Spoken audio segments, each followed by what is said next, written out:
listening to Nasty Knuckles, the Hockey Outlaws podcast, with your hosts, Derek Nasty Settlemyre and former Philadelphia Flyer enforcer Riley Cote, as they go behind the scenes with your favorite NHL players. Time to face off.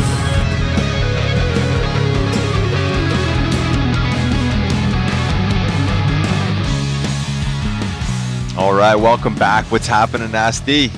What's up, Rivalry? I'm just sitting here in the lounge at the Hollydale Ice Arena. We have practice this morning, so it's too bad we couldn't be together, but we got to get this stuff done, brother. Yeah, we do. We got to find a way. And here we are. That's right. Yeah, man. So what's going on? Anything good? Man, not much. Big win in men's league. We missed you this past week. I forgot to talk about that a little bit. We found a way to win. Close game. That was fun. Of course, I didn't score again. Got robbed by my boy Meach in net, but we had a good win. Great goal scored with the Toby by Pete Zingoni. Man, what a shot! I can't wait for you to see it. Yeah, it was fucking stupid. And also, we had a great trip to Washington last week that was very, very successful. It was. Touch on that a little bit with Toby. I think it's kind of funny because I think people still may think this is a bit of a gimmick, but this is not a gimmick.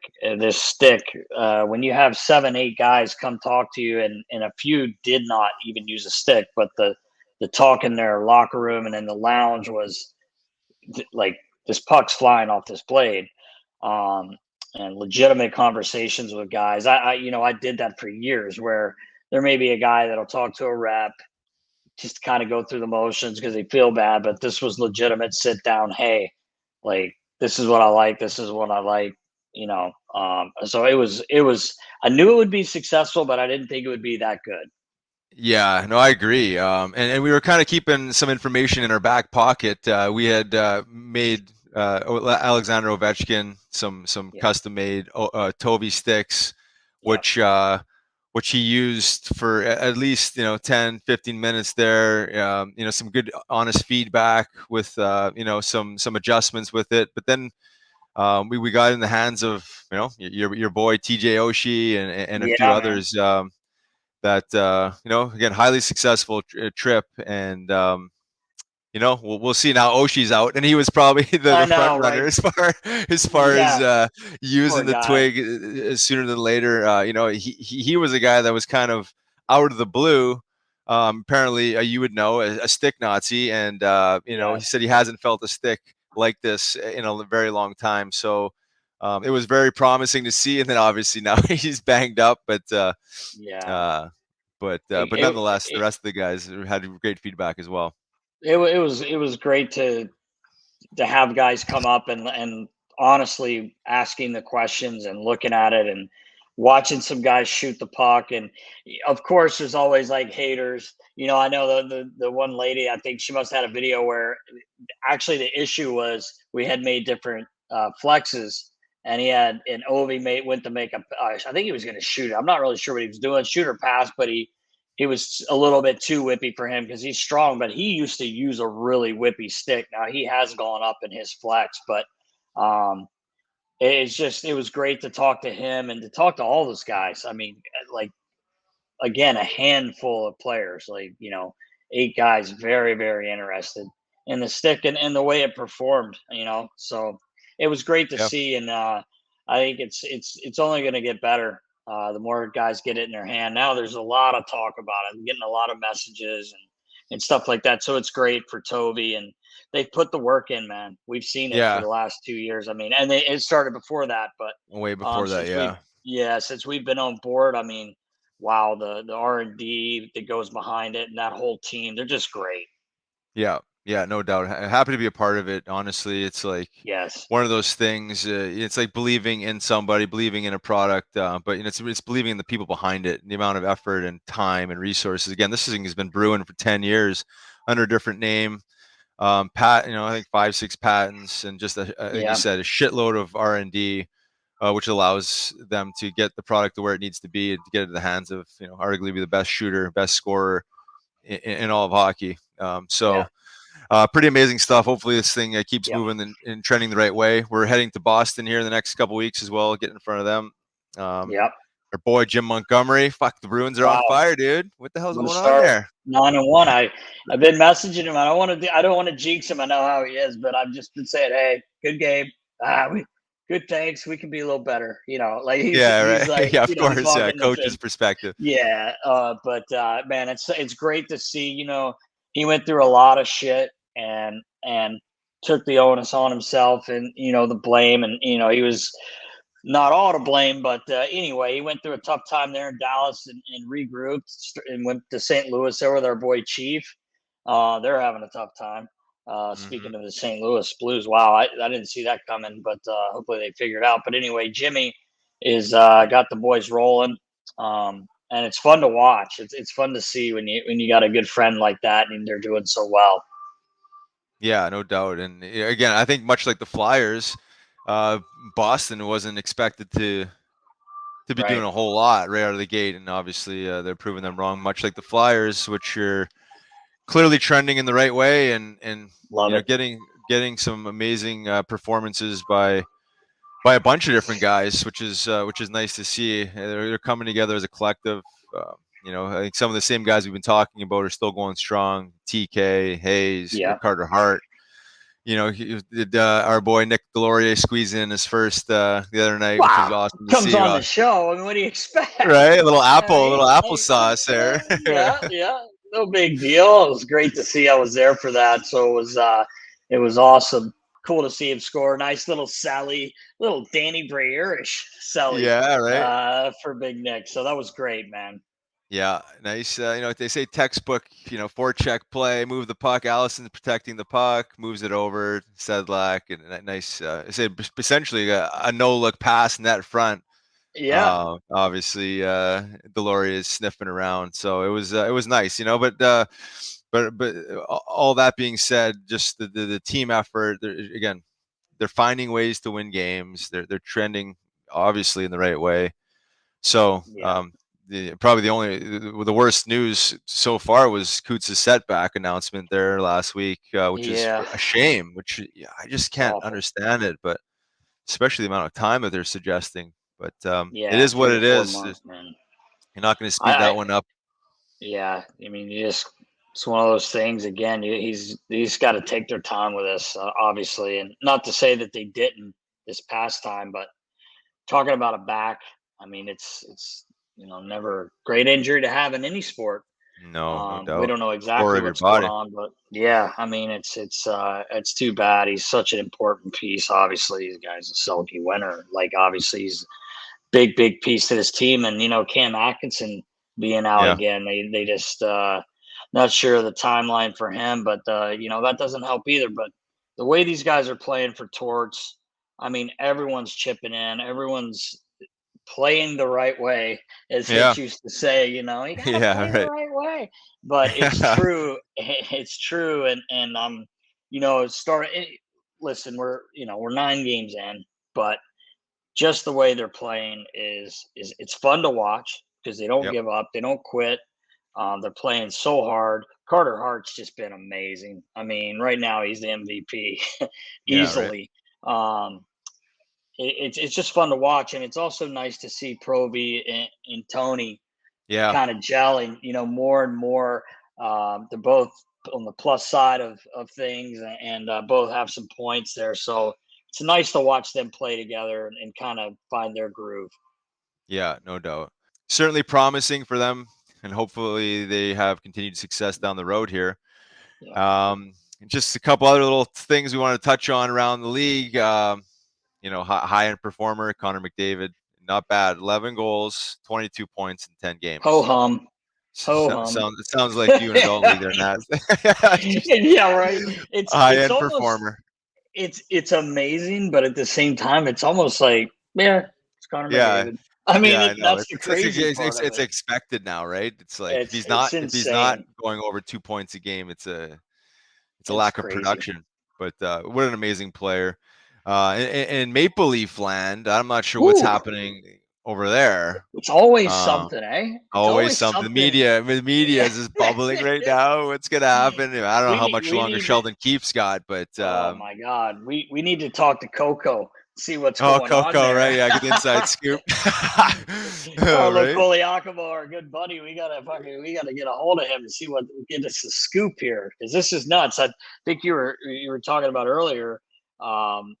Mitch Marner and Sheldon Keefe kind of had at it on the bench, I guess. I didn't see that, but that's never good for business. No, never good. And apparently Marner left the bench and smashed a stick and whatever else. So not a good look, obviously, by one of their leaders. Right. We'll see how this thing plays out. Yeah, obviously the pressure's on a big market like that. I mean, the only thing that's going to solve that is stringing a few wins together. But until then, it's not going to be pretty. So it's also not the first time a coach and a player have gotten into it together. I mean, it's not that big a deal, but it doesn't look good when a guy leaves a bench. That's right. That's the part that looks bad. So hopefully they can figure it out. But man, it's so much pressure there. Like I can't even imagine being there, playing there anyway. When it's like they expect them to go 82-0. Yeah, I know exactly. Yeah, it's what happens when you're in a big market with a ton of pressure and you're not winning games. The world is falling apart. Sky is falling. It's the end of it. But we'll see. They're gonna bounce back. They're resilient. They got some great players. All teams go through it in one way, shape, or form throughout every season. Just so happens that they're going through it early in the season. So hopefully they can pull that together. Not that I'm rooting for them, but I always feel for teams that go through it because I know how it is and how it feels just to suck and lose games and having that dark cloud over you. No one likes that, but that's part of it. It's the nature of the game. So yeah. All right, Nast. I think it's almost time we get into this here. A couple sponsors. There's a couple sponsors here supporting us. Always appreciated. DLI Commercial. Good friends over at DLI, premier commercial construction and building maintenance company, offering support at every phase. Check them out at dlicommercial.com. Good friend Britt Mazzagatti. Appreciate you. Big Britt. And we got an announcement, Nast. We do. One of our biggest supporters and sponsors in the past, Curaleaf, is back in action. Yes, we needed that. Yes, we did. And happy to have them back on board. As most listeners probably know, I'm a big supporter of cannabis, medicinal cannabis, and the healing plant in all its forms. So happy to have them back on board. Welcome to Curaleaf, a medical marijuana dispensary. Whether you're a longtime patient or just getting acquainted with this incredible plant, Curaleaf of Pennsylvania is honored to guide you along your medical marijuana journey. Have questions? Google Curaleaf PA or stop by one of our 18 locations across the Commonwealth. Check them out at curaleaf.com. Episode 92 is presented to you by Curaleaf. Mike Rupp, here we go. Let's go. Welcome back. I'm Riley Cote. And I'm Derek Settlemyre. And this week we are so lucky to have 14-year veteran of pro hockey, 610 games, Stanley Cup champion, one of the analysts on the NHL Network who does an unbelievable job, and a co-host of That's Hockey Talk, Mr. Mike Rupp. I like to call you Rupp Daddy. Rupp Daddy? All right. Yeah. I can go with that. How you doing, buddy? I'm good, man. Thanks for having me on, boys. I watched some of your guys' stuff. I was joking around with Hartsey yesterday. Worked with Scotty Hartnell at NHL Network, and he's like, "Oh, you're gonna love the boys." So thanks for having me on. I appreciate it. Oh man, we're thrilled to have you, brother. I know you're a busy man. Yeah, it's busy. Define busy. I mean, I get to talk about hockey, and that's the thing with it on this side of it too. It's like I don't even have to be fucking right, and it does. I gotta give an opinion.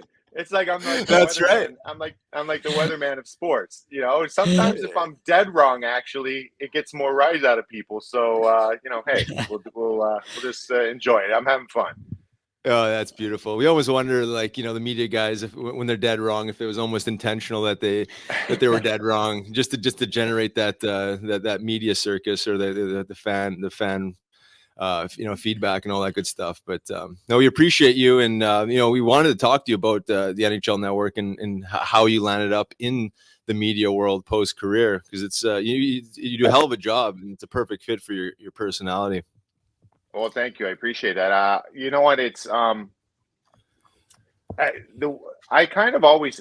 So I grew up in Cleveland, Ohio. I've always was like a sports talk radio guy. Like I listened to that boring shit like back in like the 90s, early 90s, late 80s, where it's like as a kid I listened to the sports talk radio, and I don't know. I just that's my speed. That's what I can have that on and just kind of veg out and have it in the background. And so I've always really liked it. I've had certain guys I've listened to over the years in different sports. Like I was a big Jim Rome fan. I kind of had my guys I listened to. So towards the end of my career, and I knew it was going to be coming to a close. I obviously needed to continue to work in life. And I'm like, sitting there thinking, I mean, I don't know. I'm looking across, or I'm looking on the TV, and one of my closest buddies, Kevin Weeks, is killing it. Right, he's on Hockey Night in Canada. He made that transition really nicely, and he's doing a good job. So I kind of started talking to him about it, and I just started getting I started just kind of volunteering more, I guess, as far as. You guys have been in those rooms. You know how it is after a loss. It's like the good players don't want to speak to the media. So I'm like, all right, I just told our PR, I'm like, hey, if you guys need anything, I want to start working at this stuff and getting some more reps in. So I always like that token. All right, Rupper, Sid doesn't want to talk, so why don't you go out there? I'm sure everybody was like, oh, what do we want to talk to him for? He didn't really play that much in this game. But, I just started kind of getting reps, and it started becoming more natural. And I guess the point that I was, joking around with you guys about is like, I'm giving my opinion. Like, it is my opinion. I'm not trying to say I'm right. I'm not trying to say I know anything more than anybody else. But from my experience, I'm going to speak to what I think. And it's fun, and just kind of stumbled into it that way. Weeksy helped me out. Elliot Friedman helped me out, put in a good word for me at NHL Network, and I've just been kind of doing it since. Yeah, you do a great job. I'm a bit of a hockey nerd too. I watch every day, and I watch hockey all night. One of the things I wanted to ask you is, like, yesterday's show. I loved you. You were talking about Vancouver, and they're obviously having a tough start here. You're breaking down a little bit on their PK is having a tough time, obviously. But the question I had was, like, how much are you having to prepare, and how much are you having to watch hockey in all these games, or they kind of give you something, like an outline of what you're going to do on the show, because you know your shit, man. And it was interesting watching that, because I do watch the West, but I don't get to as much as I would like to. Yeah, so let's say, for example, how that started. Whenever especially that earlier show, that NHL Now, there's a little bit more room, because the other show, NHL Tonight, it's kind of like Red Zone, right? And you're just kind of whipping around from game to game, and that stuff takes care of it. Like, I mean, you guys can hop on that set and kill it in that format, because you're just reacting to what you're seeing. And again, that goes back to you're just using from your experience what you're seeing here. Like, you're just spitting out whatever. It takes care of itself. There's no kind of structure as far as the show goes.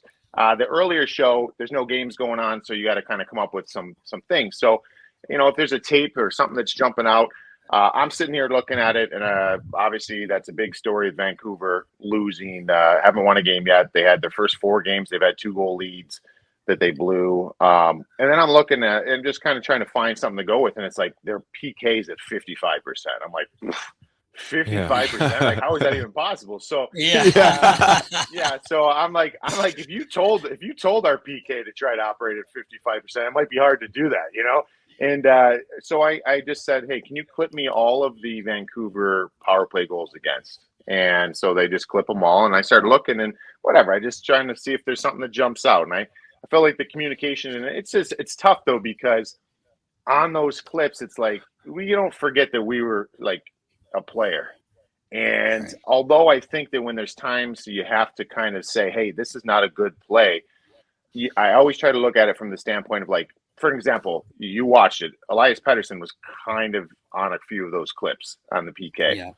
And it wasn't from a lack of effort. If anything, he was trying too hard. Like, he was moving around too much. It's like everybody's trying to dig themselves out, dig the team out on their own. And that's where there was a little bit of confusion. It's like he's running all over the place, which is just creating seams on the power play for the opponent. So, yeah, I mean, that's just kind of how it comes up. I keep a library of, games or clips where I'll watch during the week, and I'll say, hey, I like this clip. And I just kind of, I open up my phone, throw it in my notes, and kind of give it a title. And if I do it that way, then whenever I need a clip or something, I kind of already have a library going. It's interesting. Yeah, really interesting. Yeah, obviously you got to know what you're talking about. You got to be, connected to the games, but you played the game, like you said. You can pick stuff out by just observing, and then maybe isolating a certain area of the game where you can emphasize a little more. And the other thing you talked about yesterday was and you played for Torts, and I think this would be a nice lead into talking Flyers and Tortorella. But the benching of Hayes, Konechny in the third period the other night, and I just wanted to get your opinion on that as far as a Torts strategy, and if you think say sitting. You say your first line, arguably, I think 20 points or so they have, leading scorers in the team right now, as like the proper move for a full 20 minutes in the third period, having been down just 1-0. But just wanted to bring that up and then evolve into the Flyers and Tortorella. Yeah, I mean, I think that move, and again, I was kind of picking Hartsy's brain about it because he worked that game to see maybe with all the games going on. I did not watch that entirety of that game, right? So I don't know what happened prior to that with those guys getting benched, but I do know from having Torts as a coach, and Hartsy and I were talking about it, and he saw this as well playing for Torts. And I had other coaches that Pat Burns was like the king of things like this, and the mind. I don't want to say mind games because that sounds like it's being like coaches being manipulative, and I don't think that's what it is. It's just kind of keeping everybody focused. And Torch uses this phrase all the time. All the time, because I started saying it last night, and Hartsy finished my sentence. Torch says, "Don't let it get good to you."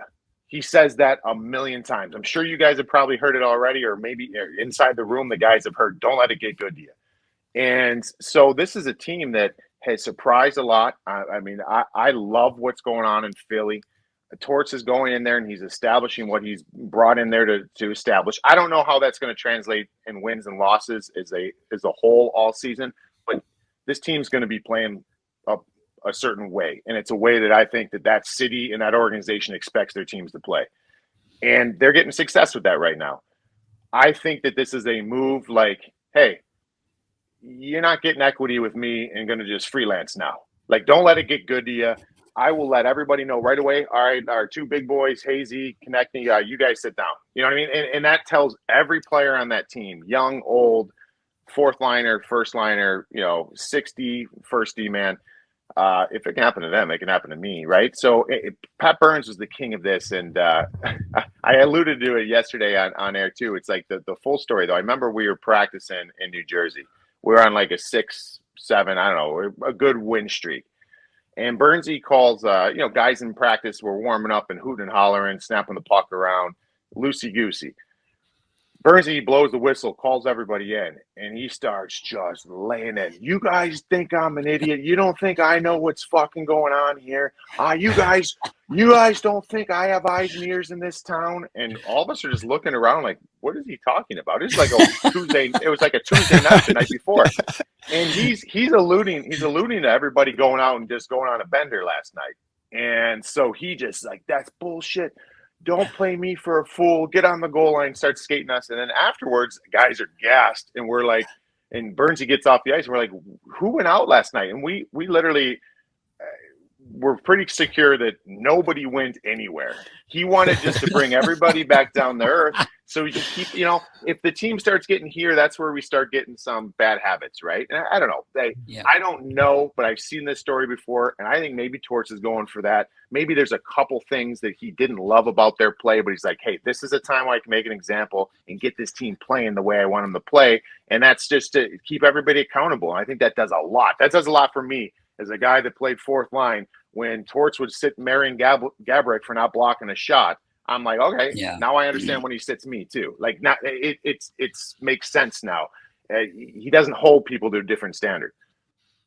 Yeah, no, 100%, and I fully agree with what he was doing. I've seen it before, and coaches like to put their fingerprint on it and send a message. I guess I was talking with Nasty before. I'm like, geez, it's a 1-0 game. Can you still send that same message by having them sit for 3 or 4 shifts and then maybe sparking them and then getting them out there, because again they are on fire. I mean they're scoring, they're generating energy and momentum. Maybe they had a couple periods that weren't so productive, but I'm just thinking, maybe is there a way you could maybe salvage that game and get them out there and still send that same message? But it's Torts, and he still does have that old school way of doing things, right? That is really old school way of doing things. But early in the season, I was going back with Nasty, like, fuck, I'm like, I feel like maybe 2 or 3 shifts, attainable, right, exactly. So I mean, you got an argument there, but I don't know. I just always envisioned Torts being like almost like the little cartoon where you got like the angel and the devil and you got the angel that's like, hey John, like the game, we're still in this, and the devil's like, no, fuck this, get their attention, and Torts is going to resort to that because he wants, and I don't know, I just feel like there's this because he is very understandable, he's approachable, he's a lot of things, but like when he wants to get your attention, he's going to get it. So I don't know, I agree that you got an argument there because they're still in that game and you can come back and win. Yeah, it goes back to the ego. Is this like an ego, Rob, or is this really the most effective tool in this moment, in this time and place, to help this team win a hockey game? But we're not going to get the answer. We're not going to figure this thing out. But I've worked with Torts 3 times with USA Hockey, so I mean, I've seen. I know, and it was funny. I think you said yesterday, Rupper, you're like, sometimes it's almost like they do this just to fucking do it. Like you said, Burns skated you guys just to kind of do it. And but like Rouse said, I thought it was a good argument also. Like, man, you got a whole period here. Like they could score 3 themselves. I mean, 100%. They could, but they can't sitting over where you were sitting. I know, right? Here's the I guess if we're going to argue the other side of it, it's like, maybe in his mind, I don't know, maybe he doesn't even think about it this deeply, but like we are saying those things, and yes, those are true. The game is still on; it's still right there for you to take. And you're taking your best 2 players, best 2 forwards, and you're sitting them. But maybe that's the way to show the rest of the team, I don't give a shit. Like if you're not going to do what I'm asking you to do, if you're not going to execute the level I want you to execute, because if it was like, well, we're going to give them a few shifts and they come back and win that game, did they really, is that same message put across to the rest of the team? This is like, it's almost like in youth hockey where you see coaches, maybe the top end kid is not doing the right things and you sit them down. Well, in youth hockey, they only sat them down and maybe a shift because you want one rotation, right? You want to get back out there. So I think this kind of gets the attention. I don't know. We'll never for get sure. You're right. No, you're right. You're right. This is the stuff that Torts does, and he is the king of managing your emotion as a team and bringing you up and down. Some people can't deal with it. Some people can, and I personally liked it. I like that old school way of doing it, and I think it's going to serve well in Philly. Yeah, I agree. It's a long-term message, right? To your point, it's not the immediate moment winning this game. It's for the rest of the season and really laying down that foundation, that groundwork. Yeah, so I fully understand. And you mentioned you like what you're seeing. Obviously, he's created an identity and a culture for the team, and the city is rallying behind it. What else are you liking with the direction of the Flyers? Yeah, I think that the big thing too with that hire with Torts, and I just know from defensive zone play, it's like he has everybody collapse so deep in the zone. The person I think that's going to benefit the most out of all this is Carter Hart. I think you're going to have. It's going to give him the opportunity to get his feet back under him. I think this kid he's more of a stud than he's not, and we've seen kind of this and that, and we've seen he has seen some types of shots and some action that you shouldn't see in the NHL as a goaltender. Like the team hasn't been good the last couple seasons, right? So I think finally now he's going to know where the shots are coming from. He's going to know who's over there. Because Torts is going to keep everybody accountable in front, right? Like you're going to play this way or you won't play. So now Carter Hart's going to know, all right, generally this is where my shots are going to be coming from. And I think it'll help a goaltender out. But I think it's a tough transition time, man. I don't know. Again, I don't know how many games they're going to win this year, but I don't really care, and this is from a guy that had to play against that organization, coach, like, fuck, man, like, when that organization has that attitude, it's a handful, man. It's a handful. It's like, it's something that's what's been really good with the Flyers, the Bruins. Yes, the 70s are done with, but there's still like this angst in the lineup. And I love that. You know what I mean? Yes. I love that. And it's something that, like, I always joke around and like, it's kind of just my thing. I always razz on Philly because it's like I grew up to be groomed to hate the Flyers, right? Of course. No, you think it. Well, this is the honest to God truth. I had how many did I have? I had 3 posters in my bedroom as a kid. One of them was it said 8th wonder of the world. It was Cam Neely. And he was skating like in outer space. It was 8th wonder of the world, just something with his number 8, whatever. So I thought that was cool because I like Cam Neely. The other one it said Rain Man, and it was Sean Kemp dunking. This was Sean Kemp in Seattle before, because when he came to Cleveland for the Cavs, he was like fucking 85 pounds overweight. But I'm a big basketball guy, Rupper. Yeah. Okay, so that was back with Gary Payton. I was a huge NBA fan as a teenager, and that was him there. And my 3rd poster in my room was Legion of Doom line. I always wanted to, and listen, man, I always wanted to be a Philadelphia Flyer because they love the big guys. That's when I came up, and it was like, I remember before the draft, I got interviewed by the Flyers, and I went in, and I remember they took me to the practice rink. And before the draft, and I went through the locker room, and I sat in Eric Stahl, John LeClaire was like one of my favorite, and I'm like, I want to be a Flyer. It didn't happen. I got drafted, obviously, by the Devils or the Islanders first, and then the Devils later on. And this is where it kind of started. It's like I came up in the Devils organization where Lou Lamoriello made it very clear we hate the Flyers, right? Yeah. And coming up through Albany in the AHL. We were playing the Phantoms, and we were getting our heads punched in every single time we went in there. It made me hate them more, right? Yeah, right. So then I go to the NHL, and we're playing against the Flyers, and the teams are really good and really tough. And then I go to Pittsburgh. That's a natural one right there.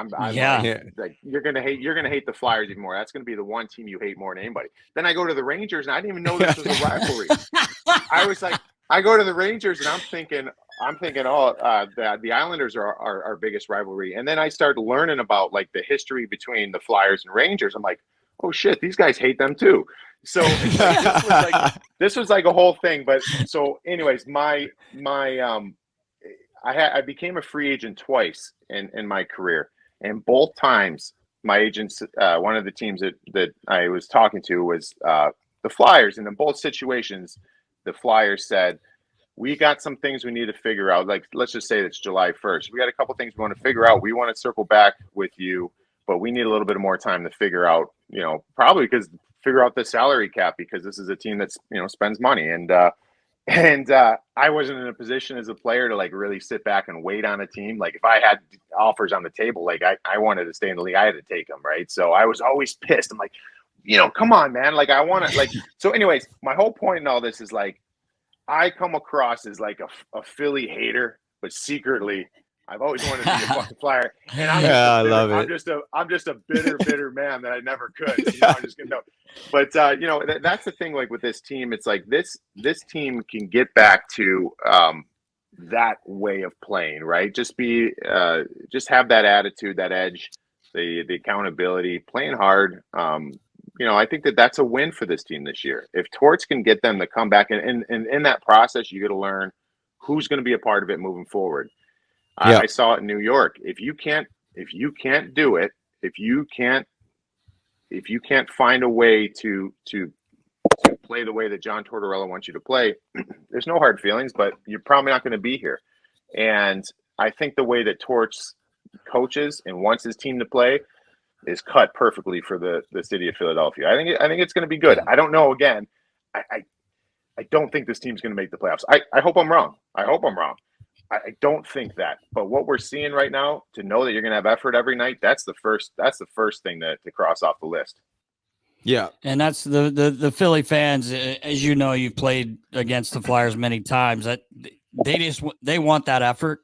If they know, you may not win every game. And like you said, but I go back to 2006-07, I think, and we had the toughest year ever in Flyers history. Yeah, it was terrible. But the building was packed every night because the kid, Mr. Holmgren, had made trades, and they played their bags off every night, and the place was packed every night. And that's what they want in Philly. It's blue collar town, obviously. But the funny thing you were saying is, we were talking about this before, Rupper.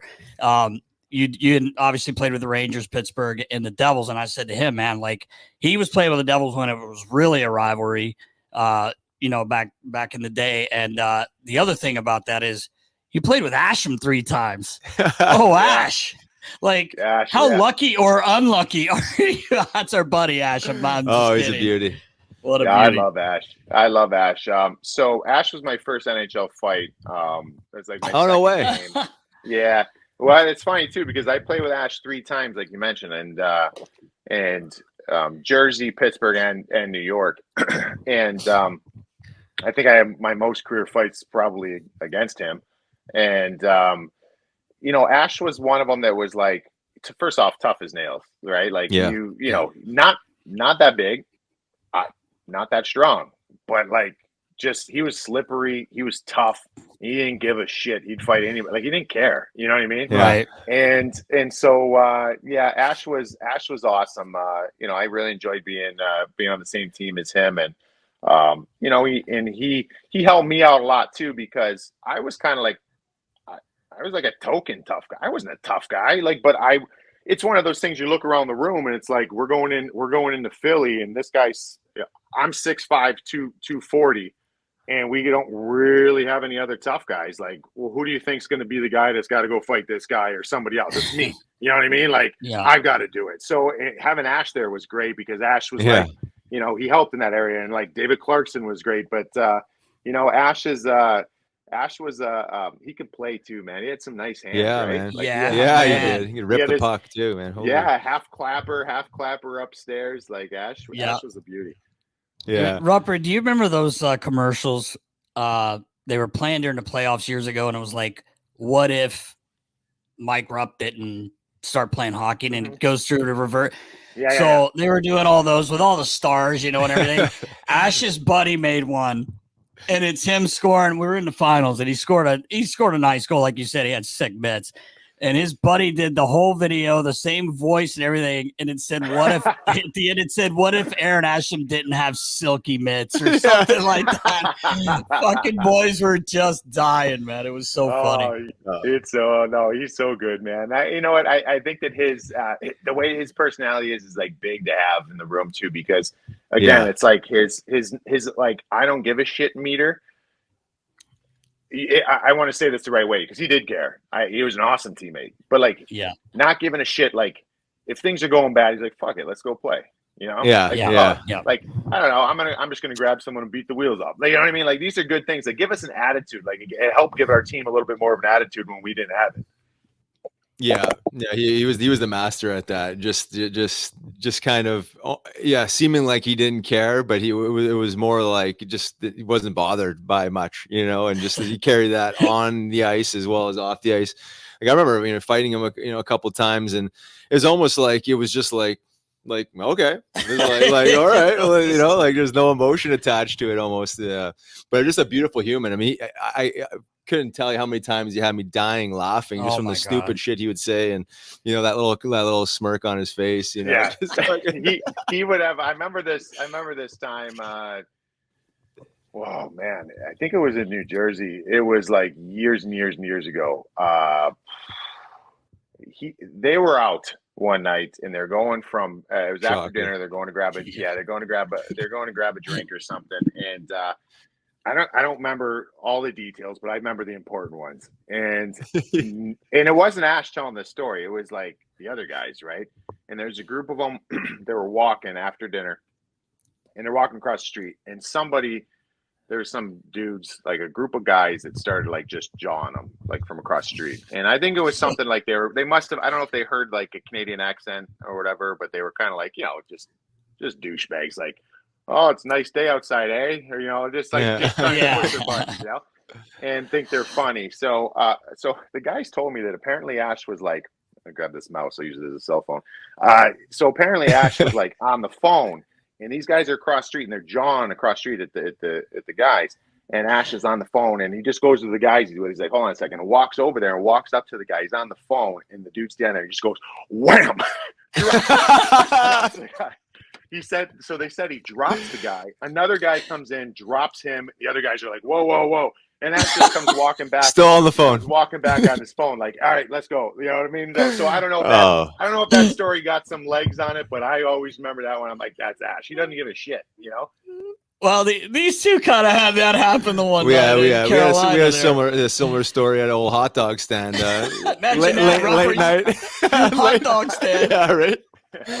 Oh man, he cleaned house, man, in his suit and everything. It's just like it was pouring rain. Oh yeah. He's unassuming though, right? Like, he is. Oh yeah. If you were, with the baby face on the street, if you're a dude on the street, you see he's got these blue eyes, like he's not overly big, and then all of a sudden this dude comes out with the 1-2 and gets you. Oh man, what a beauty, man! Yeah, he really is. Before we move on a little bit, we just got to address one of your instances in Philly in 2012 in the Winter Classic. Yeah. The old salute. Yeah. What a beautiful move. Yeah. Well, my son. I'm sorry, I didn't mean to interrupt you. My son is 8. He just turned 8, but he has watched everything about the Flyers from back in the 70s. And I told him yesterday that you were coming on, and he watches NHL Network with me. He was like, you better say something to him about saluting Yogs. Like, that wasn't right. And I said, relax, buddy. I was like, because he heard, it was 24/7, and the boys were like mic'd, and they're like, dude, I don't know if it was Hartsey actually may have said it's disrespectful, or G, I can't remember. Yeah, it was kind of funny. It was kind of funny. Yeah. I mean, to be honest. So I'll give you a little bit of the backstory on it. Is I told you already about the Flyers, right? And part of that too, it's like I didn't play a ton of minutes in my time in the NHL, but when we played against Philly, I played more, or I played in different situations, or I'd get bumped up in the lineup and maybe play a couple shifts with Patrick Elias or with Evgeny Malkin because they wanted me to, create some space for them or watch for them at different points of the game. So you got to look at it from my standpoint is it made me want to play Philly even more because we already said I wanted to be a Flyer and I didn't feel like I ever got that opportunity and I was pissed. But then also it made me more valuable to my team when we played Philly because they needed somebody to be big. They needed somebody to step in situations because we didn't really have that. Right. So, so that just kind of elevated that for me. And so I love going into Philly, and one of the best feelings in the NHL. And you should take the Flyer fans, if you're listening, take this as a compliment, man, because I loved it. No better feeling than if you can get a win in Philly and you're coming out of that ramp. And I remember Philly Flyers fans shooting us the moon, giving us the double barrels, but it just felt like it just felt like, like, you know, Felt right. Yeah. Felt right. Like, honestly, man, like I appreciate that. I appreciate that because it made it feel like the Tuesday night in early January fucking meant something. You know what I mean? Yeah. Like, Yeah. so, you know, and there's plenty of times where we got worked over in Philly too, and it felt awful, you know, and the fans let you know. But anyway, so that, you know, that's kind of a part of it. But the Jagr thing, that before that season, I was a free agent. Okay, I just had my 2 best years of my career playing in Pittsburgh. I wanted to stay in Pittsburgh. It was basically like playing at home for me. What ended up happening is, you know, every team's got their pecking order for UFAs, and that year I was like third in line. It was like Pascal Dupuis, Tyler Kennedy, and me as far as like, I guess, order of importance. And then all of a sudden, if you can remember at that time, that's when Jagr is, I want to come back to play in the NHL. And if you remember, he had like some weird thing. He was a different class free agent because of playing in Russia. And there's something weird where he didn't have to wait till July 1st to speak to teams. He had like this grace period prior, like maybe a week prior that he can talk to teams, or a couple weeks prior or whatever. And so I'm starting to, so I see this and I start seeing these, he's saying he wants to make everything, you know, come full circle, make things right with the Pittsburgh fans, because the Pittsburgh fans did not really like Jagr with how he left to go to Washington back in the day. And so now all of a sudden, with that pecking order of Dupuis, Kennedy, me, now Jagr's at the top, right? So we got another, and that's fine. That's fine. I mean, I would love to play with Jagr. I mean, you're talking one of the best players ever play the game. Yeah. But then I start seeing the words come out where it's like, I want to make things right in Pittsburgh. I want to make things right with Mario, come full circle. I want to win a cup in Pittsburgh and end this the right way, blah, blah, blah, blah. So, of course, my contract talks are stalled because now there's a big fish that's going to be, they need that money for, right? And so when the closer that I get to the first, and then when the first happens, it's like, I knew that if I got to July 1st, I was going to leave because there's going to be another team able to give more money, or, you know, I was in a situation where I needed to take more money. I didn't make a ton, you know, at that. And like Pittsburgh offered me a 2-year deal, and I knew that I could get a 3-year deal somewhere else. And so all this stuff started coming into play, and then Jagr signs with Philly.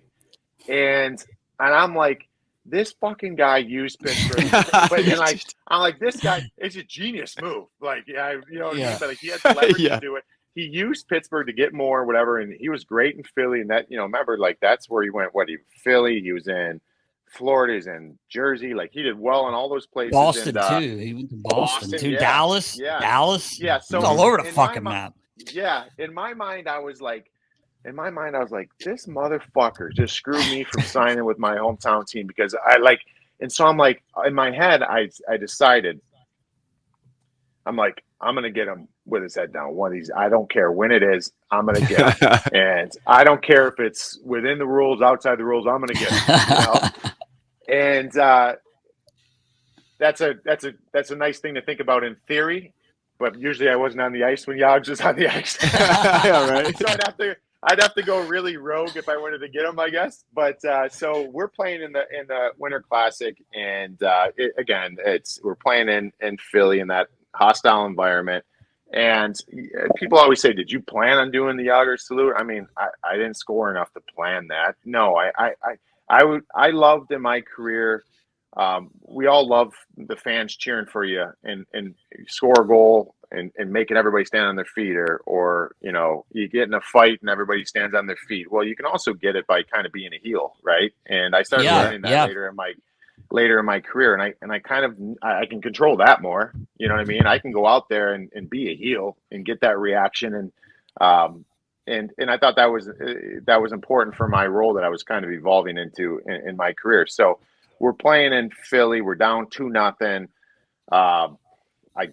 Quite frankly, I get kind of a lucky goal. I mean, it was a good shot, but I shot through a screen. I think it was Mazzaros' legs, and Bob couldn't pick it up, and it went in. So my initial reaction was just like, I don't know why. I just went to like, I knew at that point in the game I wanted to stir it up to create some emotion because we were down 2-0 on the road, Winter Classic. We were dead.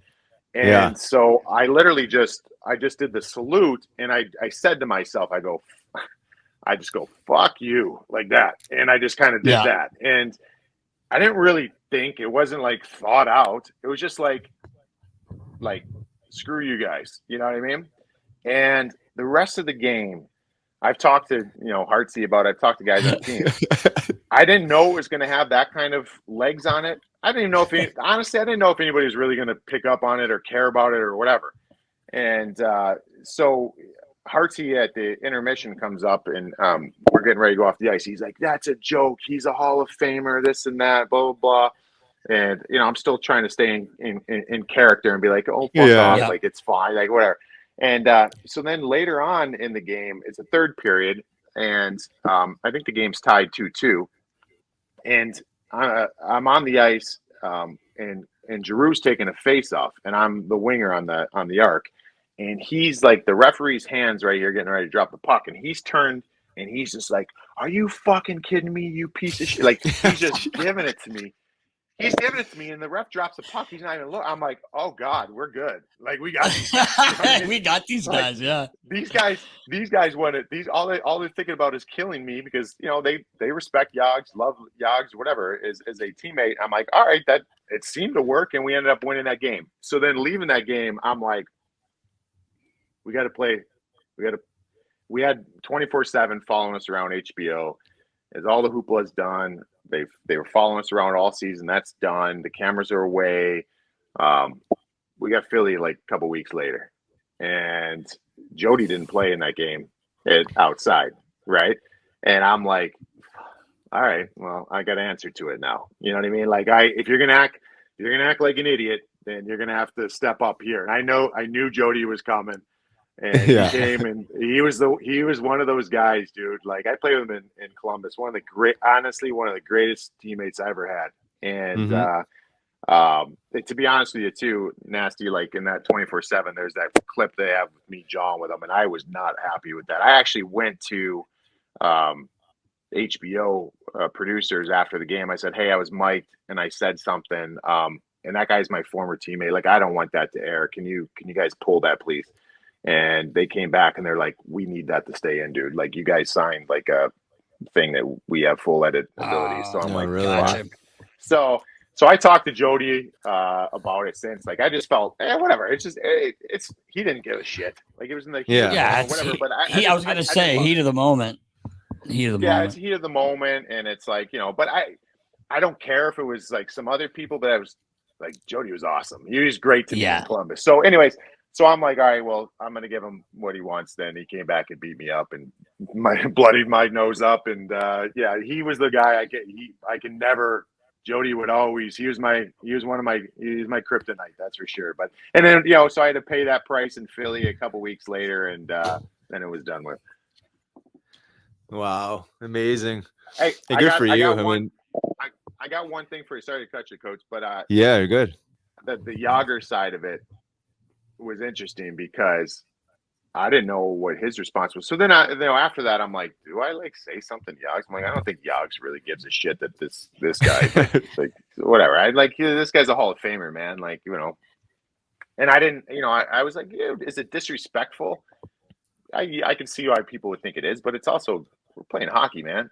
You know what I mean? Like, I'm trying to get under your skin. And if the best way to get under your skin is to go at the legendary guy, then I'm going to do it. We all want to win. Listen. This is coming from the same guy who, when I was playing with the Rangers in the Eastern Conference Finals, shoved Marty Brodeur into the crossbar. Marty won me a cup. You know what I mean? Like, I'm sorry, I'm on the other team, man. Like, I did it for you then. I'm doing it for them now. Like, I don't know what to tell you, but so anyways, All-Star game working NHL Network. The All-Star game was in LA. That's when Jagr was in Florida. I think he went to the All-Star game. And me and the one guy I work with NHL Network, we're walking back to the hotel after our show. We're walking towards the elevator, and Jagr comes walking around the corner, and he goes to get in the elevator with somebody else right before me. And I'm kind of like, I was just like tired. We just got done all day talking hockey, and I just kind of reached my hand across the guy I was with. I'm like, hang on a second, let's let the elevator go up. And he goes, why? I'm like, Jagr's getting in the elevator. I don't know really how to handle it. Like I'll think about it. I'm not going to do it right now. All right, cool. So I did like a father-daughter trip on that trip, and my daughter was out there. And so she was just hanging out in the hotel while I was finishing up work. And then we were going to go to Disneyland for the day because we had the rest of the day off. And so I had a rental car reservation like a mile outside LA. I go up to the room. I'm like, hey, let's get going. We're going to go to Disneyland, whatever. We go downstairs. I take an Uber over to the rental car place. It's like a mom and pop rental car place where there's like nobody in there, like whatever. I come walking in this rental car place. This is probably like 40 minutes after this thing by the elevator. I open the door, the little bell on the door. Ding, ding, ding. You walk in. I look. Fucking Jagr is sitting at the table. Come on. Yeah. So literally, like the person working behind the counter and Jagr both turn like this and see us. Hey. Rupper? Did you salute? Did you salute it? So I go. I'm like, I just go, hey Jagr, and he goes, hey, and then he turned back to his business. And I'm sitting there and I'm standing there and I'm like, I gotta say something, man. Like I feel like whatever. This was dude. That All-Star game was probably like 18, 19. I don't even know when it was, but it was like 6 years after the Winter Classic. And I'm like, you know what? This has been bothering me for a while. I got to say something to him. So I go up to him and I'm like, hey, Jagr. And he turns around. I'm like, hey, dude, listen, I don't know if this is even on your radar, has been on your radar or whatever, but I just want you to know at the Winter Classic, when I did the Jagr salute, like my job was to be an asshole. Like I was being an asshole, but like I hope I'm not like you were legendary. Like I watched you growing up. Like whatever. I don't want to be disrespectful. It was just that's my job in the NHL. That's what I had to do. And he goes, "Oh, don't worry about it, man. Don't even worry about it." I'm like, "Okay, cool." Like I felt better. Like whatever. Then he goes, "I want to let you know, man." He's like, "You do a really good job on NHL Network." So now I just feel like a biggest asshole. Like I'm like, "Oh, man, thank you. I appreciate that." I'm like, one of the greatest players of all time telling me he likes watching me on the network. He goes, yeah, man. Yeah. He's like, you're really good on the network. I enjoy watching you. I go, thanks, Jagr. I really appreciate that. And he goes, yeah, man. He's like, you're way better at that than you were a fucking hockey player. That is something he would say. That is something he would say. He set me up, and I'm like, you son of a bitch. I'm like, 1-1. We're tied. We're done. Like we're good. And he was super cool. Yeah, he was super cool awesome. About it. And I gave we just shook his hand, whatever, and it was all good. So whatever. That's water awesome. Under the bridge, but yeah. That's a great story. You know what? Like out of all the things you could do, how people argue that it's disrespectful. There's a lot worse things you can do to be disrespectful. Yes. I mean, it's one of those things. It's just like you're just doing your job, like you said, and like you're in the moment and you're trying to get a rise. It's it's a big deal, a big game, in Philly. So I mean, man, that's a great story though, all around, man. That's awesome. Fucking hilarious. That's so good. Oh man, him and Craig Berube when he was an assistant coach here. Those two going at it on the bench. We've talked about it before. Just till the Chief was on. He was one of our first guests, I think, episode 2, I think, or 3, whatever. Anyway, he used to just Jagr would get the puck on the half wall there and just be massaging it, looking around, and he would come back and, you're like you said, you're talking about a Hall of Famer. He'd come back and Chief would be like, "Atta boy, Jagr, way to kill it off for him." And Jagr would just laugh. He'd turn around, look at Chief. He goes, "You're their best penalty killer, bud." Yeah. It fucking was funny, man. Dude, that's amazing. I love, but say like that, you got to have, I love stuff like that when you coach, like and Chief's the guy that can say that, right? Like if you had a guy who didn't play or a guy like he's not going to say that to Jagr. Like Chief say that, and that's good. Hey, I was watching the other day. I saw a clip of you guys, and I wanted to bring this up. And I don't think Riley, you played with Jardev, but Nasty, you were talking about Nick Jardev. And I was dying laughing with talking about Nick. I think you said he fell asleep on the bench.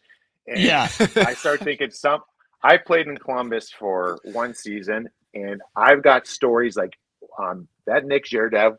First off, we see how talented this league is right now and how filthy people's hands are, what Trevor Zegras is doing. Nick Jardev was doing that back in 2005.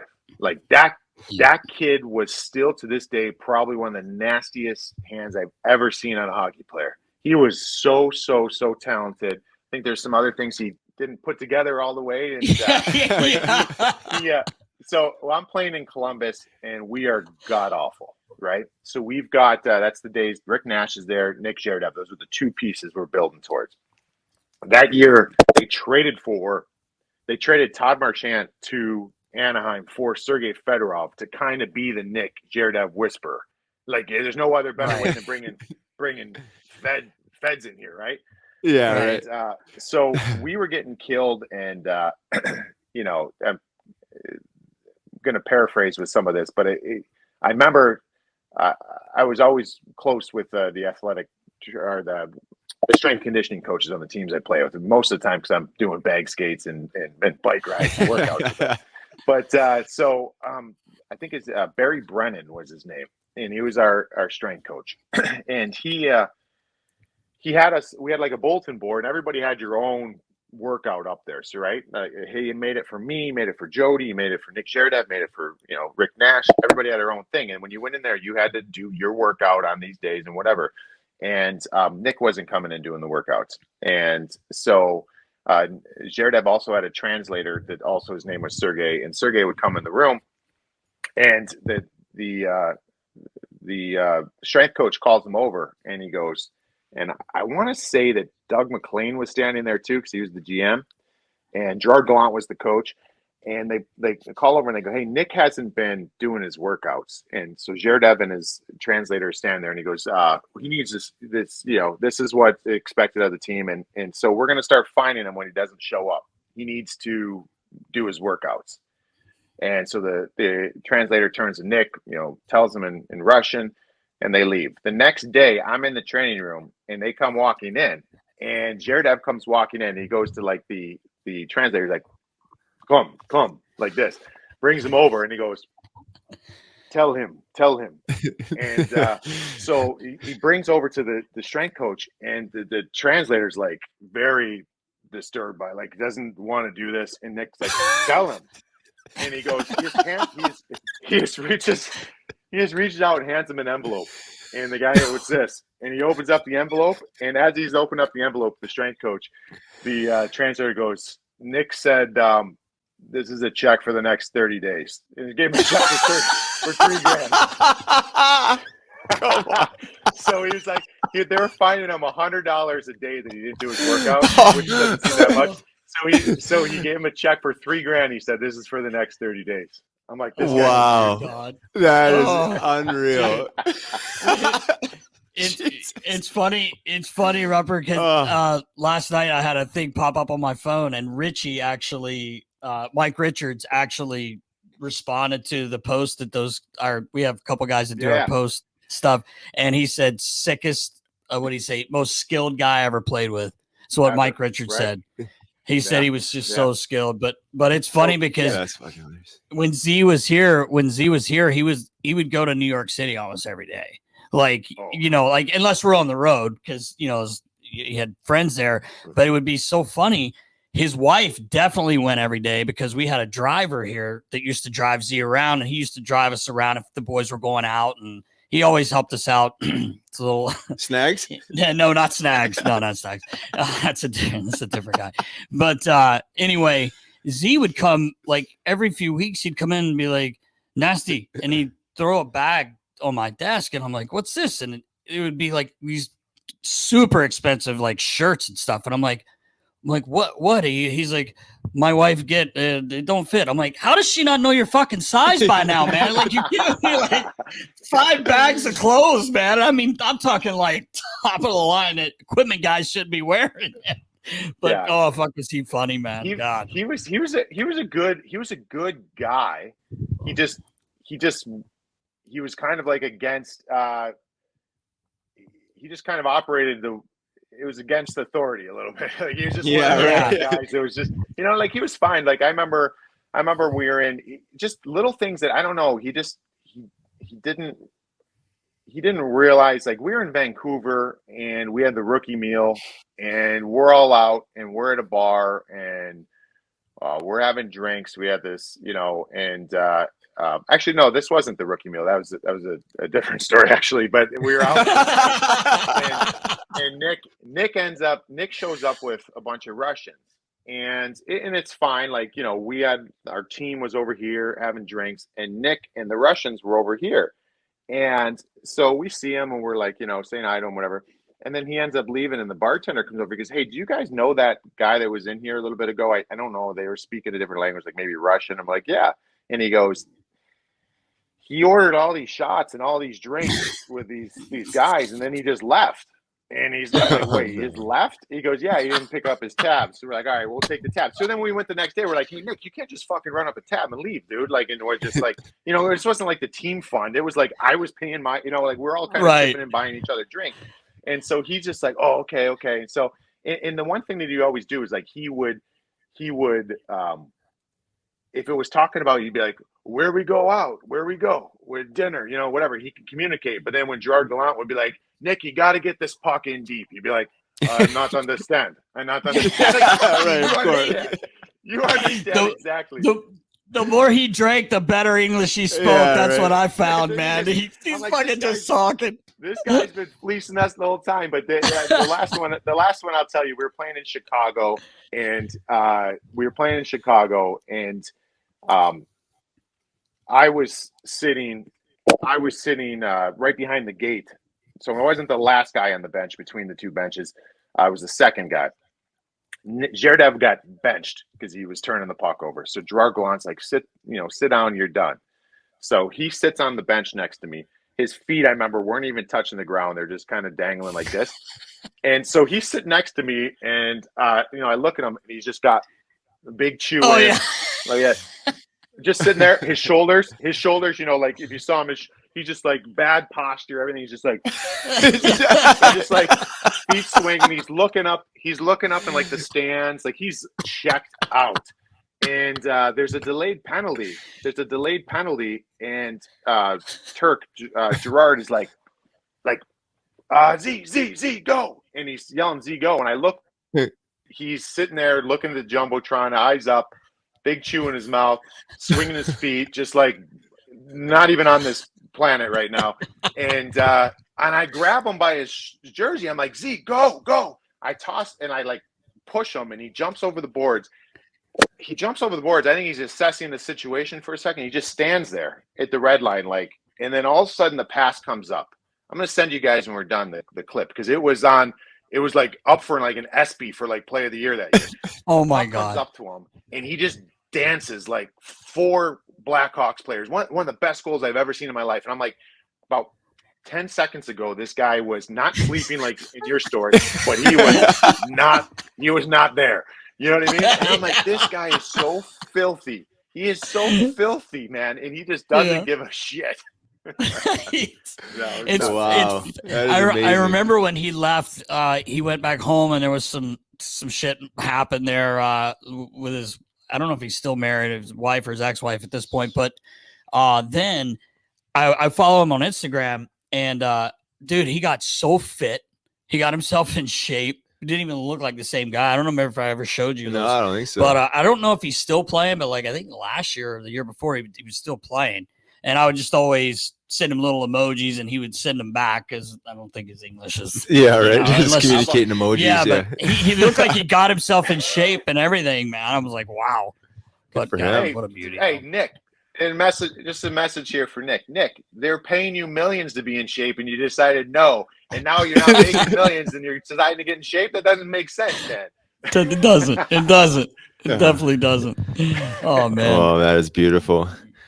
Yeah, but before we let you go, we wanted to talk about your time in Danbury after you have a big goal in the Stanley Cup, game winner, yeah, clinching goal. You signed Danbury as one of the go-to fellows on the team. Talk about your experience there. We have done a little bit of business with those guys. We with their new fighting. The Ice War stuff, and did jerseys and stuff like that. But so we've talked to AJ, and seems like just a great guy. He's been awesome with us. But anyway, he's awesome.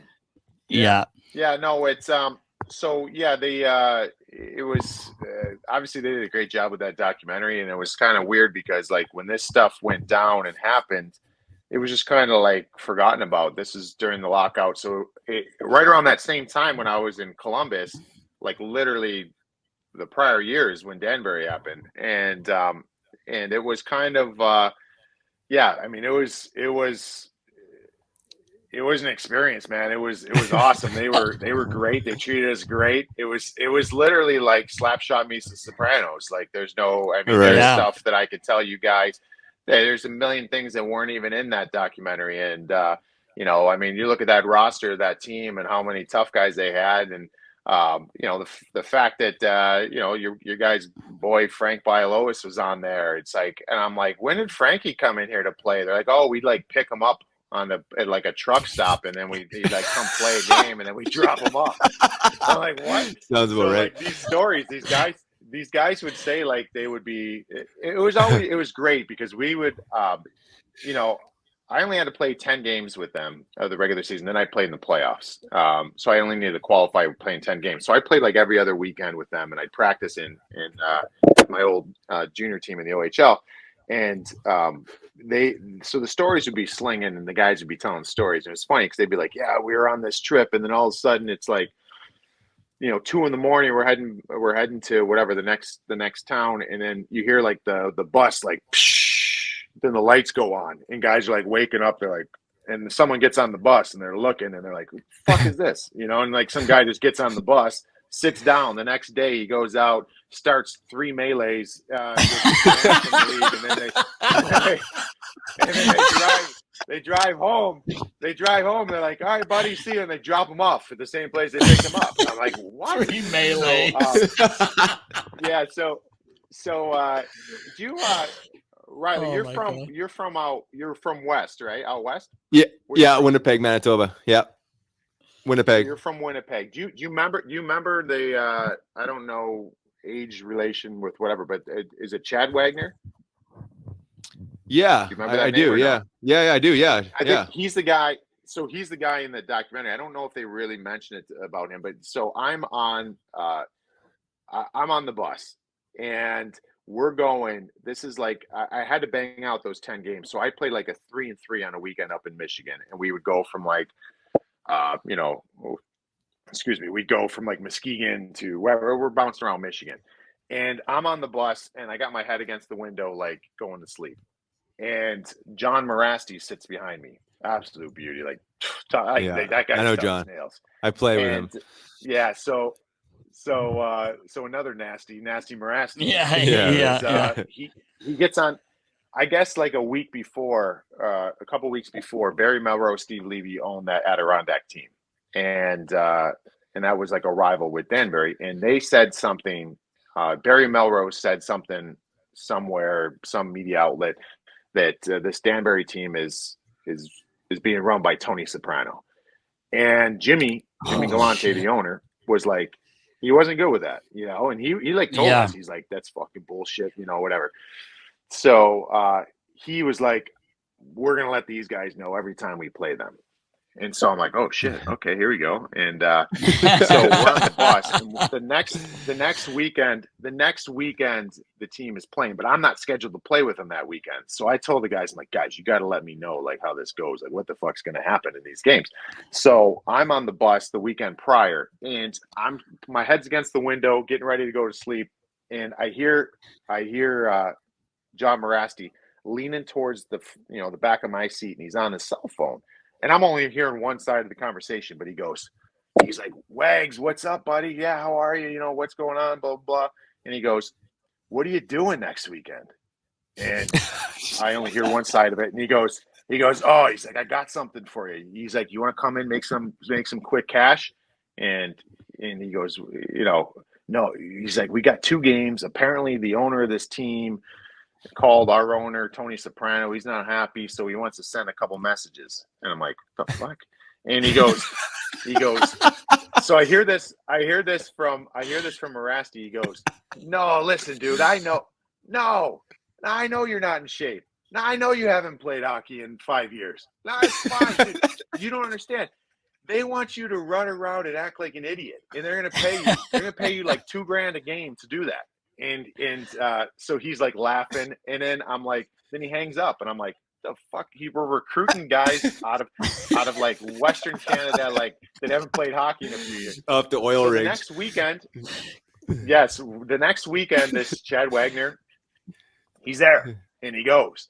And if you look, like he had a couple leagues that he was banned for life from, and now he got banned from life from the United Hockey League from this weekend. He started at his wall, went to the penalty box, and they were trying to get everybody else under control. And he comes out of the penalty box, skates over to the bench, grabs the other team's head coach by his jacket, and pulls him down and starts throwing punches. Like just complete. I'm like, this is unbelievable what's happening right now. Like all these things that are.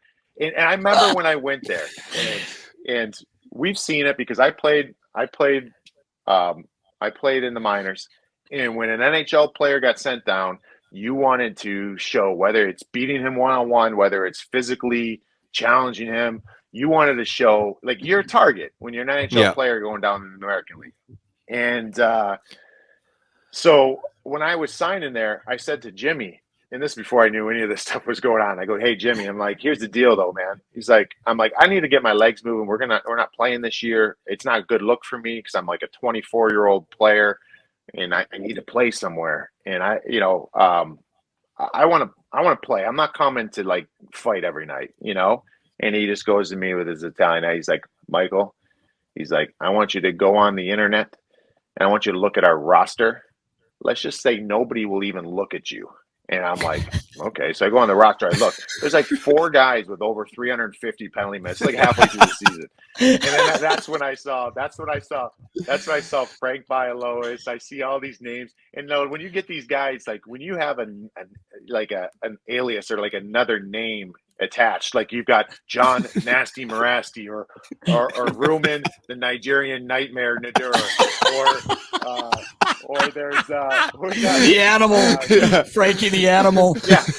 Yeah, Frankie the animal. I'm like, holy shit! Like, what is this place? And so I go there, and I'll tell you guys, not one person looked at me. Like, no one make eye contact with any of our team in warm-ups, face-offs. They were scared shit. It was the closest thing that I can imagine being like the Broad Street Bullies. Like that would be what I would think it is. And we actually had a really good team too. Like the team, we had some talent. And I remember there was a guy, I won't say his name because whatever, but there's a guy that used to play against me in the OHL and play against me in the minors. And he was after me all of the time, and I'd fight him and he'd beat me up. And I was like thinking that was going to give him what he wanted, leave me alone. But he just kept coming. I'm like, fuck, man. Like, fuck you. Like I was like, stick him, like, get away, like, leave me alone, let me play, And he was all over me. And we ended up playing against that team. And you got to understand, the way this team was set up is these guys, because of the trickle-down effect, you had NHL players playing, because no NHL, they're NHL caliber players playing American Hockey League down to East Coast down to the United Hockey League. There's some good players. But what set this team aside is they were paying these players more money than they would make somewhere else. So this player can play in the East Coast Hockey League and make $30,000, but Jimmy and the Trashers are going to pay him $75,000, and he's going to give a job to his girlfriend at the trash business for another $75,000. These guys are killing it in their minds, right? Yeah. So when we have 8 guys on the team that are there to fight. They're all almost. It's like you're throwing a pork chop in a cage full of dogs, right? Like they all want that piece of meat. So we're in warm-ups, and this guy that's terrorized me forever. I know that we've got 8 guys over here that all want this guy. It's the only tough guy on their team, and they all want to keep getting paid handsomely to play here. So they're all going to be climbing over each other to get to him. And this guy wouldn't even make eye contact. I remember I stretched next to him. Really? I stretched next to him, and I'm like, "Hey, buddy, what's up?" Like, and he won't even look at me. I'm like, "Hey, why don't you look? Hey, look!" I'm like, over here. You come at me for years. You got nothing to say now, huh? Fucking great. So we have all these guys that are just waiting. So it was, man, that was an experience. They did a great job with the documentary, but it's, I don't know. I don't think we'll ever see something like that again. I think it could have been a movie. Oh my God, they should have a blockbuster movie. It could have been a movie, not Who knows? just a Maybe documentary. it's a sequel. Yeah, that's awesome. Man. Yeah, what a story. Yeah, we know a bunch of those guys, Dave McIsaac. I know John Morassi, obviously the animal, and it's just like to hear it from them, too, is just like yourself. It just adds another dimension to it. It's awesome. Wild stuff. Yeah, Jimmy, the owner, was like, he came up to me the one day, and again, he goes, Michael, what do you know about Donald Brashear? I'm like, what do I know about Donald Brashear? I'm like, it's tough as nail. Hey, he's tough. He's huge. He's scary. Like, what do you mean? And he goes, well, I was thinking about bringing him in. I'm like, oh, okay. And he goes, but he wants $500,000 to finish the year. I'm like, oh, okay. Hey, that's your choice, man. It ain't my money to spend. I'm like, but I'll be honest with you. I'll be honest with you, though. Like, no one's going to fight Brash. Like, dude, look what – I don't think toughness is anything we need to worry about. Right. Add a scorer for 250. Yeah. Right. Yeah, right. So, that's it's just funny, though, because the way that things work out. And I said to him, I go, hey, Brash actually has some pretty good hands, man. Like, if Brash came here, like, he'd be probably our best player, you know what I mean? Or like one of our best players. And I think that's the fun thing about that in the documentary too, because they taped this thing, came out to New Jersey, and they recorded something with me in 2018. And it was 2018, 2019, around that time. And with the pandemic, it just stopped. Netflix I didn't hear anything. I was like, oh, this thing must not be going through now. And so I didn't have a preview of it. I didn't know, honestly, probably till like a few weeks before it aired, I didn't even know if it was going to happen. And so the first time I see it is when it's already live for everybody else to see. So I don't know the whole story. And again, I'm only there every other weekend. Those guys that you guys know way more about the every day to day than I did, because I wasn't there long enough. I was there long enough to have stories galore. Way more. And so I'm sitting there, and I'm sitting there. Where's I going with this? Jesus. What did I do? What was I saying right before that? You're talking about when it came out. You got to see it when it came out. Yeah, sorry. So the first time I went to see it, so I'm sitting there watching this, and they moved to the NHL lockout, and they start talking about this. I'm like, oh, okay, then maybe this is like. This, probably where I guess I come into it, I guess. I don't know. And the way that AJ's talking, he's like, we wanted to get a big time score. We wanted this. We wanted that. And I'm like, I'm on the couch. I lean forward. I'm like, oh, I wonder who they were trying to get. Like, I'm thinking to myself, like, I was like, oh, I don't know this part of the story. They're trying to get They're trying to get an NHL superstar, and then all of a sudden it shows my face, and I'm like, "Oh God, no!" And I get back, I'm like, they made this like I'm fucking Mario Lemieux, and my phone started blowing up from like guys that still play, guys I play with. They're like, dude, we had no idea you were so sweet. I saw AJ later on. I'm like, hey AJ, thanks for making me look good, buddy, but like. The people that you need to keep it real with, the guys I play with, are like, what the fuck is that? They act like you're Jagr, Oh man, that's fucking great. It's priceless. Man. Oh my God, that's funny, man. Yeah. The tears are, wow, amazing. I gotta Rupper.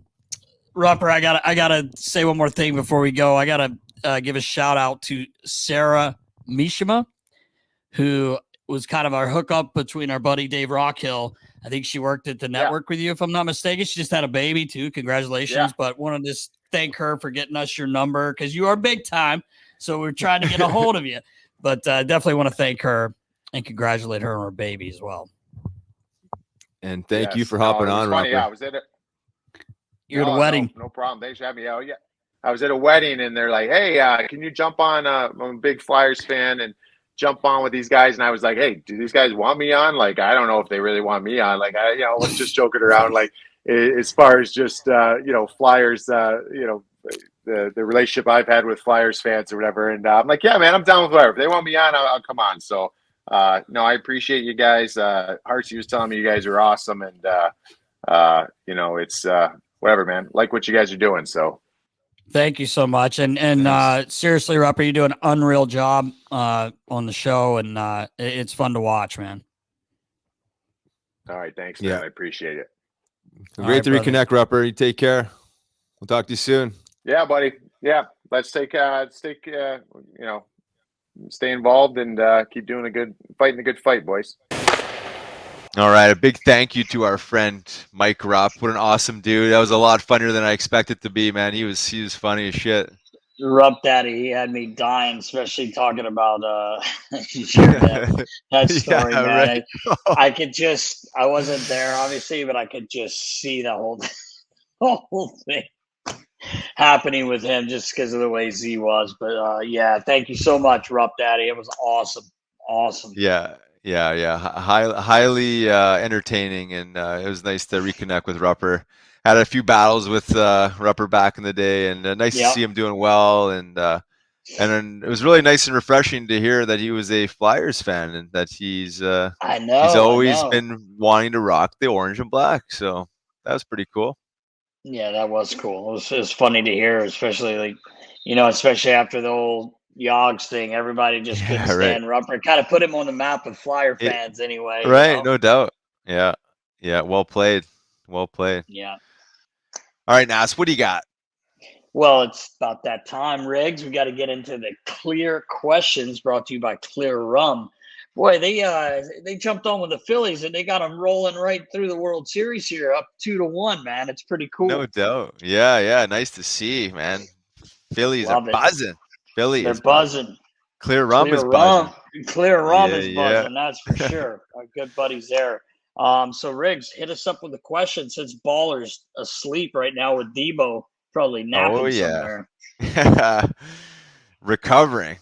All right, we got 3 questions here from KS Chill 69. What was your favorite moment during the 2 Calder Cup runs? Nas, you were part of both of those runs. Oh, start with favorite you. Favorite moment. Wow.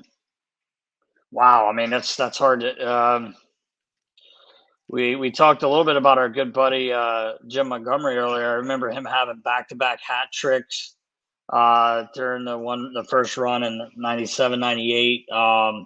Gosh, favorite moment. I guess, man, being in the Spectrum, it sold out game 6. I mean, felt like the roof was coming off that place. Beat a really good St. John Flames team and just winning. It was the first time I really, really won something that, like something that big. And it felt like the Stanley Cup because it was, like I said, the place was packed and it was in the Spectrum where, the Flyers had won a Stanley Cup. So I think for me, that was probably the best moment and just watching all the guys that worked so hard and all that, it sounds cheesy, but it was awesome to see Neil Little, all our buddies. Johnny Stevens was the captain of that team. Billy Barber, who had won a cup there, and the parties were really good too. That was probably, if I gotta be honest, that was crazier than I ever thought it could be.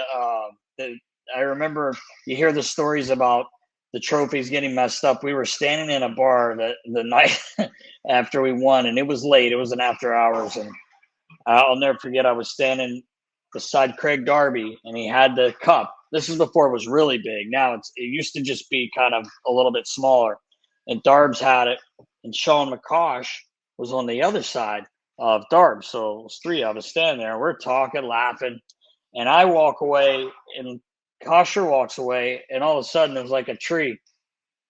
Darb just goes straight down. The cup's bent like. Oh no! We've got the parade the next day, but Johnny Stevens found someone to straighten it all up. Sorry to throw you boys out with the names, but it was God. That was one of the funniest things I've ever seen. So I would say winning it in the Spectrum was just awesome. Yeah, no doubt. I'm sure it was. For me, I was not a part of the first one. Obviously, part of the second one. Moment. I had signed 4 professional trial agreements that year. I know it wasn't a moment. The 17-game winning streak was pretty powerful. I think John Simmons scored. I don't even know, probably every one of those Oh games. I God, think every game. he was on fire there. But the moment that sticks out to me was, I believe it was the second round against Wilkes-Barre at home at the center. We were down. Was it 5-1, 4-1 in the third period there? Yeah, I feel like it Uh, was 5-1. I think we were five down 4 five goals. one, and the grind line, the energy line, go out. We get a couple big Yep. hits, get the energy going, and then I believe Josh Gratton scores that first goal, making it 5-2, and then it was just this like unbelievable surge of momentum It was where like a movie. Like you it was like can't a even movie, make it up. It right? was just like Unstoppable. We were boom, boom. unstoppable. Just a flurry. Johnny was he was just rolling you guys. You guys are going out there every shift because you're making it happen, man. That's a great moment. You're right. That was awesome. Yeah. And then we come back, win the game, and win the series, and the rest is history. But yeah, that one jumps out to me for sure. So just that I'd never been part of such an obvious shift of momentum. Like just the Oh my energy God. behind it was insane. So It that was. that was mine. So great It was question. amazing. Appreciate you throwing that out there. Next one, Jeremy Aaron 86. Tell us about the different ways each captain preferred to lead the team from 2000 to 2010. Well, you were in your first year was what, 2005, 2006, Nast? Yeah, as the head guy, yeah. So I had Peter Forsberg for a short amount of time. They named him captain. Um, Fopa was Fopa. It was tough for him because he was in and out of the lineup, but Right. he definitely was good in the locker room. Said the right things. But it was hard for him because he was injured. And then you got to move. The next year we had Jason Smith, who's one of my favorite guys ever. You talk about a warrior. People talk about guys playing through things. Gator was just God. He was amazing, and he never freaked out. You remember Russ? He always just knew the right thing to say. Could get loud, but it was the right way. I just loved him. He was always talking. I'll never forget when he broke, but I think it was his clavicles, wasn't it? Right. He got hit, and he literally Playoffs, had right? two fractures. And I Yeah. walked into the room because he's sitting on the table with ice bags literally all over him. And he broke his thumb like 4 times that year, and just was Yeah. dude. It's I just mean, like guy was a amazing. jagged thumb. Oh, geez, it was unbelievable. But I remember going into the medical room and not even saying it loud. I said, "Am I taking Gator's gear?" And he heard me somehow, and he yells over, "Why wouldn't you, Nast?" And I'm like, "Oh, sorry, bud. I just, wasn't sure." He goes, "Yeah, you're taking it, and I'm playing." And I'm like, "Okay." And I'm like, "How the fuck is this guy gonna play with 2 broken?" He couldn't. I don't know if he was getting. Yeah, he couldn't lift his arms up. He couldn't lift his arms up past here. I'm like, if he scored a game-winning goal, he wouldn't even be able to raise his Couldn't even arms. celebrate. But he was a great leader by example to me, and always said the right thing. And then, Mike Richards became the captain, and Richie led by example. I mean, there's no other way to say it. If he had to say something, he would. He wasn't a big yeller, a big rah-rah. Said the quick to the point, but just led by example. Yeah. Fully agree. I had played with both Gator and Richie. I crossed paths with Fopa, but he was, I think, at the point where I joined the team, he was pretty much toasted. And again, his skate issues, foot issues. But just piggyback on what you say, Gator. There's a lot of similarities between the two, honestly. I mean, both absolutely hard workers, showing up for games. Both warriors, honestly, in their own right. Yeah. Gator was an absolute warrior. Obviously, more of a stay-at-home defenseman, more of just a rugged leader. Probably a little bit more vocal, a little bit louder at times, but still pretty conservative, in the grand scheme of things, I thought. But when he did speak, everyone listened. Yes. And Richie was Richie's the same way, probably a little quieter, but showed up. He showed up and he poured it all out there. He was a gamer. He fought when he needed to. Absolute competitor. a little bit quieter, but when he spoke, guys listened, you know, and it was, again, it's, you know, there's a lot of times there's nothing needs to be said. It's just like, let's go out there and take action. Let's go do and perform, which I feel like more often than not, Richie was always, you know, that guy that, you know, that poured it all out there. So a little bit different, but there was a lot of similarities between the two, you know, based on some captains I had previously, in other organizations and other teams that were, you know, that were maybe a little more vocal. But nonetheless, they both poured it all on the ice, and were, you know, what you would fully encapsulate an absolute flyer, right? I mean, it's like they just bleed orange and black. You know, they were true flyers. So happy and blessed to have played with both those guys. Yeah. Moving on, 100%. Nast. We got Coots. Yeah, boy, Coots.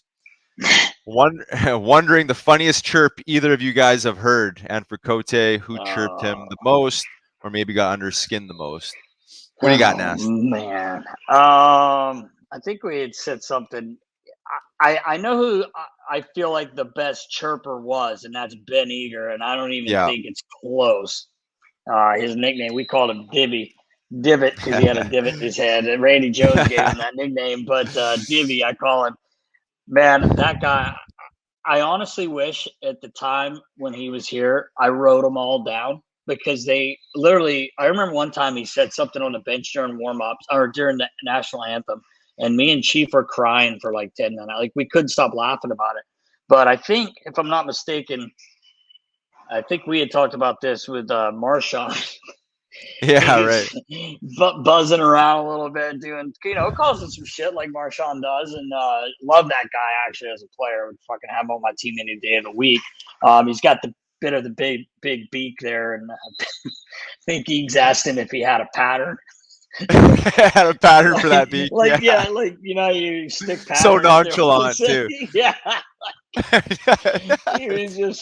Guy was just so funny, man. Oh, so God. Good. Yeah. Eags definitely tops the list for me. That was one of the things that come to mind as far as one of the better chirps I've heard. You know, I used to go at it with Avery all the time. He was one of those guys I used to wish I could just grab a hold of, but, you know, Colton would always get in the way. But we had a couple exchanges where he's calling me a juice monkey, and I was calling him a cokehead and whatever else, back and forth. Pretty standard, right? Pretty standard back then. But I think like one of the funnier ones, and we didn't play him that much, was Steve Ott with Dallas at the time. And I remember that, you know, trying to get him to fight, and it might have been earlier in the game where I got suspended when I elbowed Niskin in there, but I was giving it to him, and just, you know, we're just trying to get him to go, and he's like, I'm not fighting you. He's gonna be filling my Gatorade bottle next year. Something like that. And I think he was right. It was my last year playing. I retired, and that was it. That's pretty good. But he's a funny guy. Yeah, he's a funny guy. It's yeah, perfect that he ended up with Chief, eh? Like, oh yeah, so good as coaches. It's perfect, because that guy, they're a lot alike. That's a great chirp. Yeah, for sure. Yeah, he was pretty witty, but I thought that was good. So that's a wrap. A wrap. Clear questions presented to you by Clear Rum. Thank you for tuning in. That's episode 92 in the books, Nast. Let's go, man. Next week. We'll be back. Yep, episode 93. And if you like what you're hearing and seeing, be sure to subscribe on our YouTube channel as well as our Apple Podcasts. Thanks for tuning in. Till next week. Comments as well. Comments as well if you have them. We appreciate that. All right, guys. Till next week. Take care. See ya.